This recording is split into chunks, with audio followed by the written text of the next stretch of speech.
असं आम्हाला समजलं की तुमचं शिक्षण काहीच नाही झालं, मग मोठं व्हायला शिक्षण लागतंय का? मोठं व्हायला शिक्षण लागत ना, बिझनेसचं टोकर लागतं, अंगठा छापाव. पण त्याला क्वालिटी आणि क्वांटिटी मेंटेन करायला पाहिजे. आणि गिरायकाचं जी मन आहे ते तर झालं पाहिजे, दुसरं काय सगळं नाही. एकीकडे हगवणे प्रकरणामध्ये फॉर्च्युनर साठी बायकोला मारले आणि दुसरीकडे याच महाराष्ट्रामध्ये हॉटेल भाग्यश्रीच्या मालकानं स्वतःच्या बायकोला फॉर्च्युनर घेऊन दिले. काय नेमकं तुमचं म्हणणं आहे? म्हणणं फर्स्ट आहे, बायको आपले आपण कष्ट करून तिला सांभाळा. आज आई बापानं बायको कशासाठी दिली? तुमची सेवा करायला दिली ती. तुम्हाला थोडी आई बाप म्हणतात की तिला सेवा बी करायच्या, परत त्यांचं घर बी लुटा.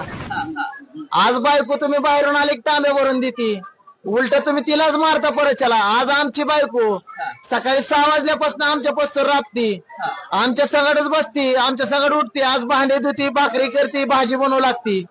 त्याच्यामुळं बायकोची लक्ष्मी आहे खरी बायकोच. आज 18 वर्ष जेव्हा लेकरू सांभाळते तिचा बाप, तेव्हा तुम्हाला देतात.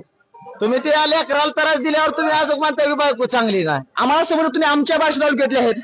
हो, बार्शीच आहे, पण आता सध्याला धाराशिव जिल्ह्यात 15 वर्ष झालाय. बरं, किती वर्षापासून हॉटेलची सुरुवात कशी झाली तुमच्या? माझा हॉटेल साई आहे पहिल्यापासून, पण हॉटेल भाग्यश्री आमचं 7 महिन्यापासून आहे.